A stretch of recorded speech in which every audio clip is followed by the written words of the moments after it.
Hoy hablaremos sobre tamizaje de riesgo tromboembólico en el embarazo, parto y puerperio. Esto como un ítem fundamental de la ruta materno-perinatal. Recomendaciones en el embarazo y puerperio.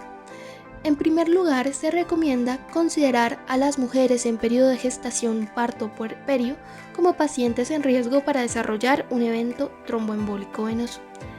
En segundo lugar, se considera que el riesgo de presentar uno de estos eventos es mayor en el puerperio que en el embarazo. Recomendaciones relacionadas con la hospitalización. Se recomienda que la hospitalización sea reconocida como un factor de riesgo para presentar un evento tromboembólico venoso durante la gestación o el puerperio. También se recomienda que estas pacientes reciban profilaxis como prevención.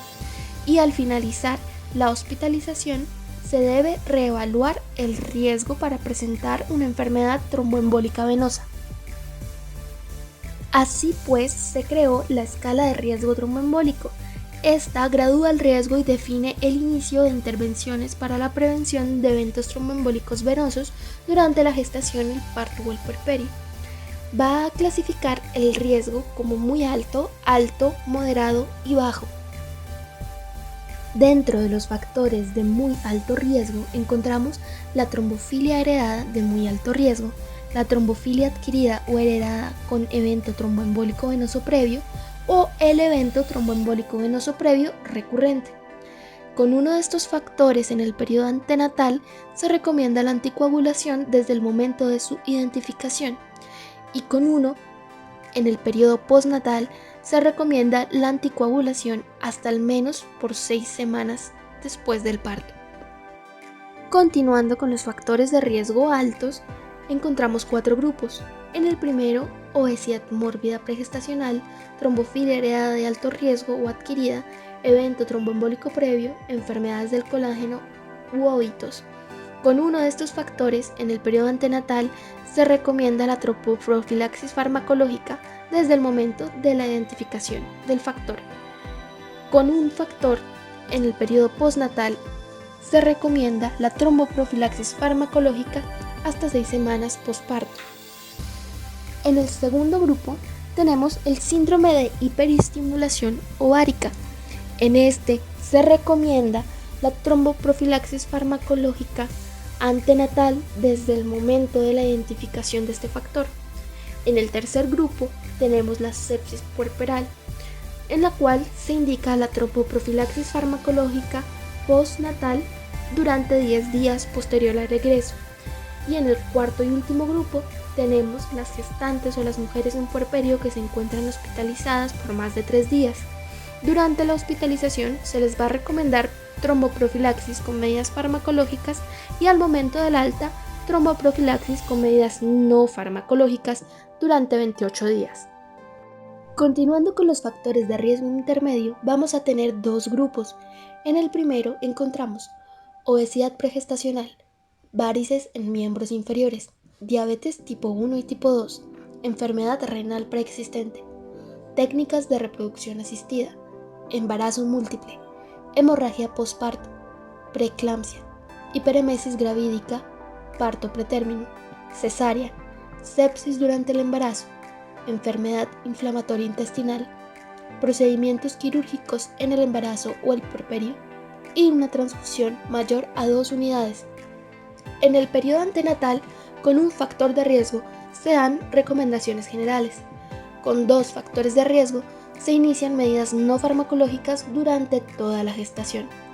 En el periodo postnatal, con un factor de riesgo, se dan recomendaciones generales y con 2 o más factores de riesgo, se administra tromboprofilaxis farmacológica por 10 días.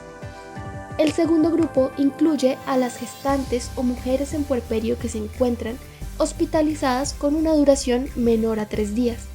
A este grupo se les dará durante la hospitalización tromboprofilaxis con cualquier intervención, ya sea farmacológica o no farmacológica, y al alta se les darán medidas no farmacológicas por 10 días. Finalizando con los factores de riesgo bajos, encontramos edad mayor a 35 años, sobrepeso gestacional, tabaquismo, hipertensión arterial crónica, hemorragia anteparto, inducción del trabajo de parto, 3 o más partos, corioamionitis y un viaje mayor de 4 horas. Con 1 o 2 factores de riesgo se dan recomendaciones generales, ya sea en el periodo antenatal o postnatal. Con 3 a 5 factores de riesgo en el periodo antenatal se inician medidas no farmacológicas desde el momento de la identificación. En el periodo postnatal, con 3 o 5 factores de riesgo, se darán 10 días de tromboprofilaxis con medidas farmacológicas. En el periodo antenatal, en la presencia de 6 o más factores de riesgo, se van a dar medidas farmacológicas y se iniciará la tromboprofilaxis farmacológica desde la semana 28 a menos de que exista alguna contraindicación. En el grupo postnatal, que presente 6 o más factores de riesgo, se darán 10 días de tromboprofilaxis con medidas farmacológicas. Ahora bien, dentro de las medidas no farmacológicas vamos a encontrar deambulación temprana, aumento de la ingesta de líquidos para prevenir la deshidratación y el uso de medidas de compresión con el fin de aumentar el retorno venoso. En cuanto a las intervenciones farmacológicas, encontramos que se recomienda el uso de heparinas de bajo peso molecular para la prevención de eventos tromboembólico-venosos en mujeres en periodo de gestación, parto o puerperio. A continuación, vemos una tabla donde se encuentran las dosis dependiendo del peso y del fármaco. También hay que tener en cuenta las contraindicaciones para el uso de heparinas de bajo peso molecular. Entre estas tenemos trastornos conocidos que ocasionen sangrado, como lo puede ser hemofilia, enfermedad de von Willebrand, coagulopatías adquiridas, entre otras, hemorragias antenatales o posparto activa, mujeres que tengan factores de riesgo para hemorragia obstétrica mayor, trombocitopenia, evento cerebrovascular isquémico o hemorrágico reciente y una enfermedad renal severa. Se debe considerar el uso de fondaparinux cuando exista contraindicación para el uso de las heparinas.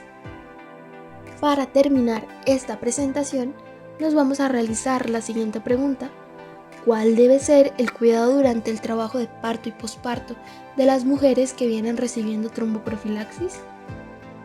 Como primera respuesta tenemos que se va a preferir el uso de anestesia regional sobre la anestesia general. En segundo lugar, ante la presencia de cualquier sangrado o de inicio de trabajo de parto, se le debe comunicar a la paciente que necesita acudir al servicio de urgencias. En tercer lugar, la tromboprofilaxis debe suspenderse 12 horas antes del trabajo de parto y reanudarse 12 horas después. Por último, en alto riesgo de hemorragia se deben utilizar intervenciones no farmacológicas.